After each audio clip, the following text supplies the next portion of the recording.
What's going on, guys? Car Review Guys here. My name is AJ, and today we are with the 2023 Telluride, and this is quite a vehicle by Kia. This in particular is the SX Prestige X-Line.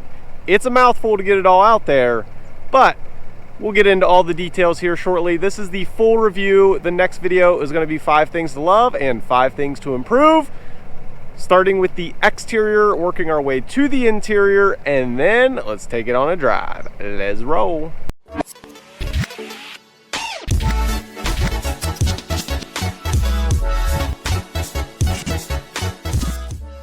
Starting with the exterior, right up front, you're going to notice the LED runners, and it's all LED headlamps as well. Looks pretty sharp.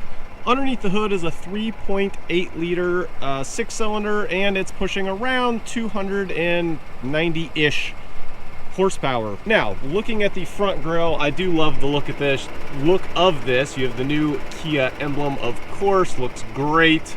You have straight into the radiator there to get everything cool. Same thing down below, all open to get in there, which is good. Coming around, you have these nice black wheels. The only thing from the side profile, and you guys know, I just wish it was optional, the black trim. I just don't love that. Other than that, like, I'm telling you, I really do love the look of this vehicle. Like, it looks really, really good. Now, up front, we're running the 245/50 R20. Plenty good enough. This vehicle is on demand, all-wheel drive, so works pretty well. You're going to notice that it does have a camera right there on the side. It does have the 360 camera, and it's really good quality. Keyless entry and exit right there. However, it is not on the back door, which seems a little odd that it's not on the back door. Driver's side fuel door, 18.8 gallon tank on this rascal. And in the rear, you've got 245/50 R20s as well. Moving around onto the back, I don't know what I like more, the front or the back. Either way, I think it looks really good. Like, this is genuinely a great looking SUV. My only knock on the back is I feel like this right here could be tucked up there somewhere, but maybe there's some engineering something behind it, but nonetheless, not a big deal, but that is something that could move it to make it a little cleaner, because the rest of it is so clean. Now, you just press the button right underneath the U. It's gonna pop up here, and you can see the third row right now is folded down. And if you want to mess with the second row to fold it down, you just press the button and it will fold right down for you. In the third row, you will see USB-C chargers right there. You've got some cup holders, and then obviously this blind to cover everything back here can be stored underneath. If I can get it, it'll actually store right across in here. You can even see the little hole where it goes into. So if you don't want it, hey, there's a place to store it. All right, let's jump up into the rear seat. For those of you that are not new to the channel, you know I always test, is it easy to get in and out of? So let's do that right now. So there is a nice handle right here to grab onto. Just stepping up, pretty easy, natural, not really bending. That's just kind of natural with getting in. That's like not bad at all. Now, if we shut the door, I'm going to show you right here on the door. Hopefully there's enough lighting back here for you.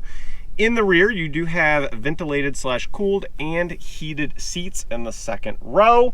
And you do have a nice little blind here. I keep it up just because here in the Arizona area, it gets pretty hot. So keeping out some of that heat, it works really well. But all you simply do is just lift up on it and drop her down. And there you go. The seat does have a nice little pocket here, and as far as legroom goes, there is a ton of legroom. I am 5'9" for those of you that don't know, and looking at headspace, there is a ton of headspace. So a lot of room in this. You got 2 cup holders right here, and this is like stadium seating. I don't know if you can tell, but it's, I don't know, 4 or 5 inches up. So when I'm sitting here, this is my point of view. The camera's right in front of my face. So I can actually see out in the window, opposed to most vehicles, you'd be sitting like right in here and it's blocking everything. So it's pretty nice, actually. I love being able to like sit up and you can still see. You kind of feel like you're in the front seat, which is great. Also on the seats, there are more chargers on the side. Pretty common for Kia nowadays to have that. And the seats, they look really good. I don't know if you love the color. That's completely up to you. It's completely opinionated. But they look nice. I mean, you can't say that they don't as far as like all the texture and stitching and all that stuff. And they are comfortable. They do have a little cush to them, but they're still firm enough, which is of course good. Looking up above, it is like an Alcantara headliner. It feels very quality, looks nice.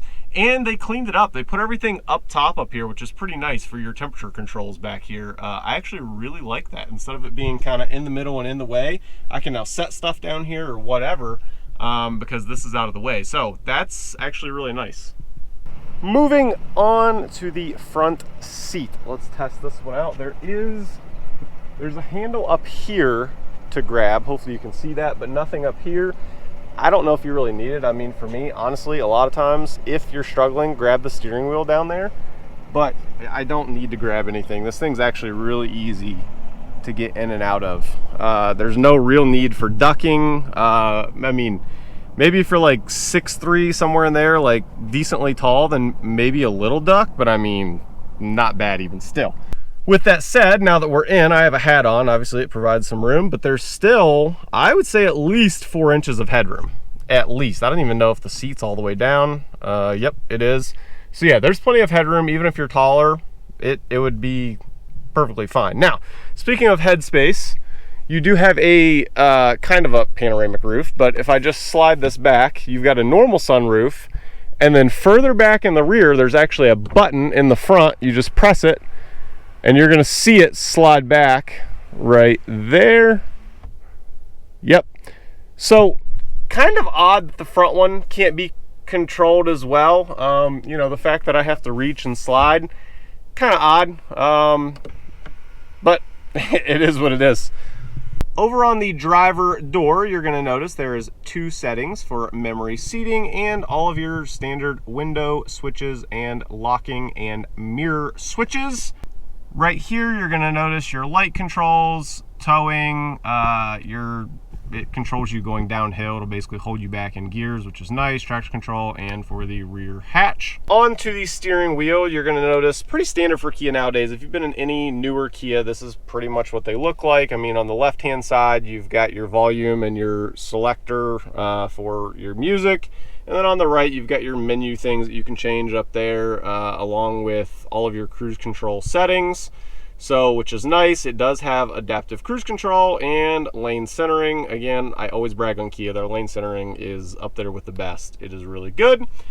Out in front of us, I'm not sure if you can see it. It is tiny. I'll try to zoom in on video, but nonetheless, there is a heads-up display. Crisp, clean, colorful, looks nice. All LED digital displays in front of us, 12.3 inches, 2 screens. Love it, looks great, modern. Moving over, you have the dual zone climate for the front, which is nice. You can also click the rear and you can change the rear. So, you know, if your kids can't reach it back there or whatever, you can control it from here. You do have heated and cooled / ventilated seats and a heated steering wheel, which you can see are both on because it is in the morning right now and it's 47 degrees, so it's nice to have. Moving on down, you've got several different chargers along with the wireless charger down there, the mat, which is great, it does work. You have a pretty standard gear shift. This reminds me of my 2018 Kia Stinger because it's the same top design. Obviously, it was a little tiny thing, and this is an actual stock, but nonetheless, from the top perspective, it does remind me of that. You do have 2 cup holders, a little cubby. This actually holds a phone pretty decently, unless you have like some ginormous phone, but I have an S20 right now, and you can see it just fits right in there, which is pretty nice if you don't want it on the charger. Moving back, you've got several different selectors here. You've got Comfort, Sport, Smart, Snow, and Eco. Yes, there is a difference. We will talk about that on the drive. You do have your auto stop start. You can turn that on and off, your parking sensors, parking brake, and you can check out the cameras here. If I press it, you'll see right there, it is pretty clear. It shows you where your tires are going, your angle, all of that stuff. And again, it is really, really crystal clear. Love that out of Kia. And again, just look at the seats on this. I mean, you've got X-Line in there. They just are beautifully stitched. They feel really good. I absolutely love them. You can see the speaker grills here, the upgraded audio. And it does sound pretty good. Pretty good stuff. Up here, you're gonna notice it's like a wood, but I don't know, it's really cool. It's like a gray color. Hopefully you can see that. I love that. Seriously, I wish more vehicles had that. I love that look. Right up here, you do have a digital mirror. You can turn it on and off if you would like, along with HomeLink underneath for your garage door openers. You have a sunglass holder, and again, this is where I was talking about for the rear sunroof. It slides it back, not the actual thing, but just the shade, and then this is for the actual sunroof to move on the front. All right, I think that's pretty much majority of everything on the interior. Let's get this thing on the road. But before we do, one, the cinematic is about to roll. And two, when we get back, we are going to go over some of these stats and figures before we take it on the drive.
Hopefully you guys enjoyed that cinematic. All right, stats figures before we get going here. So gas mileage, 18 city and 24 highway. That's pretty good. I mean, you got to remember, this is a full-size big SUV. I was absolutely fine with that. I have no issue with that gas mileage. This vehicle in particular, I did forget to mention on the outside, this is the Wolf Gray. I call it basically like a Nardo Gray. On the Stinger, I believe it was the ceramic silver. That's actually what I had on my Stinger in 2018, with black wheels, red interior. Ooh, it was a nice car. Real nice car. This, again, has the 3.8 liter 6-cylinder, pushing around 290 horsepower in that range. And it's paired with a 8-speed automatic, and I like it. It's smooth, it's quiet, everything I would want in an SUV for sure. And of course you guys are wondering, what is the 0 to 60? Well, the 0 to 60 in this is going to be right around 6.8 seconds. Again, pretty impressive for a large SUV. Especially when it comes in weighing around 4,500 pounds. Not exactly the lightest vehicle, of course, but again, for the segment, that's what you got to remember. Compare apples to apples, not apples to oranges. I think that's enough of the stats and figures. If there's something else I missed that you guys really want to know, just drop it down below. If I don't know it, I'll look it up and I will comment back to you, so that way you guys get the answer. Let's get this thing on the road. As we get this out on the road, my first impression, whenever I actually drove it the other day for the first time, it's quiet. I mean, it is genuinely quiet and it's smooth. I mean, that 8-speed transmission, as already stated, it genuinely is smooth. I was impressed for sure, especially with even the rest of it. I mean, the only thing you can hear slightly is tire noise. So maybe even paired with some different tires, it might even get quieter. But I mean, I would never spend the money to do that. It's certainly quiet enough for me, considering the price tag, of course. And you got to remember, The price tag for this vehicle is $54,120. That's for this particular one. And it's not missing anything. I mean, it is not missing anything, to be totally honest. Remember, this thing tows up to around 5,500 pounds. So, I mean, if you're wanting like a light boat or a light camper, you can still tow with this vehicle. There's no reason as to why you can't. And I've actually known just a couple of people that have towed light boats with this, and they said it performed flawlessly. No issues whatsoever. So, again, it's impressive for a 6-cylinder, for sure. Next thing is visibility. I have no issues with it. The pillar is far off to the left, and then you've got big windows, everything is good. Checking to my right, there's no blind spot over there. The pillar to my left doesn't bother me. It's in a perfect spot because it's not, you can look further back and see the window behind it, and you can see perfect. So no issues with visibility in this vehicle, which leads me into comfort. This is extremely comfortable. Taking this on just a small road trip, it has been great. I mean, absolutely great. I mean, what an absolutely just perfect family vacation trip type of vehicle. Everyone has room in it. It's decent on gas mileage. I mean, again, I'm getting like 24 on the freeway, just cruising. My seat is comfortable. I have the heated and cooled seats. I have my lane keep assist, or lane centering really, and it stays dead center of the lane. So my hand is just lightly on the wheel and I'm just paying attention. I don't have to actually, you know, not that it's a big deal. I'm just saying it is nice to have adaptive cruise control.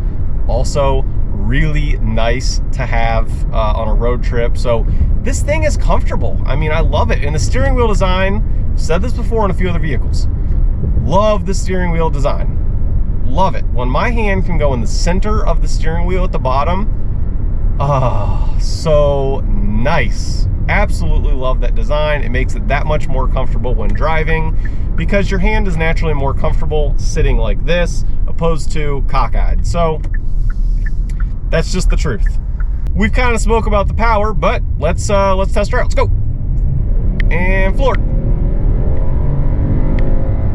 Oh wow, okay, so it's slightly slower on the initial takeoff, but once you hit like 5,000 RPMs, like that's when it's happy. I mean, that's when it's actually starting to get up and go there. That's not bad. I'm pretty impressed with that.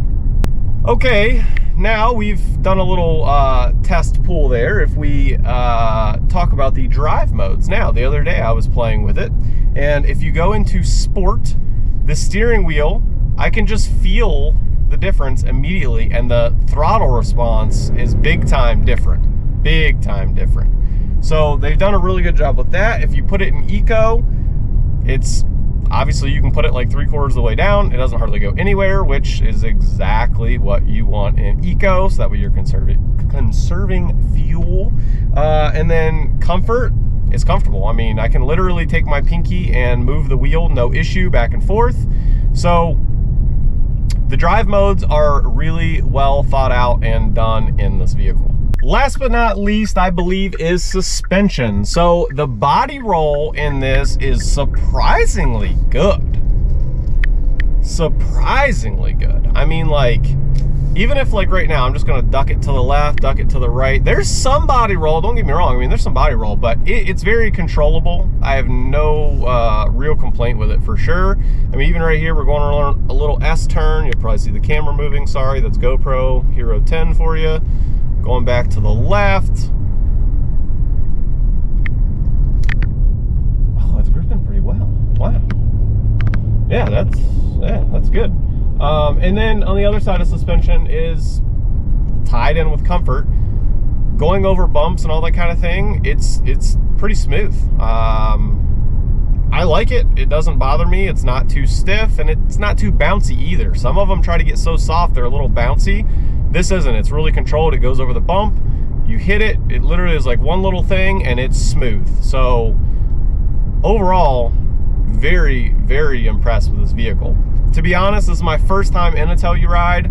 When these first came out, my wife and I both were like, man, that thing looks so good. Matter of fact, I saw it at the Detroit Auto Show years ago, and even whenever I saw it in person, I was like, man, that is a good looking vehicle. So they have really refined this thing. It looks good, it feels good, it drives good. And it's a good price. You're not gonna beat it for everything this vehicle has. Again, the next video is gonna be 5 things to improve and 5 things to love. Hopefully you guys enjoyed today's video. If you did, it really does help. Please give it a like, and please subscribe, and I'll catch you guys on the next one. Peace.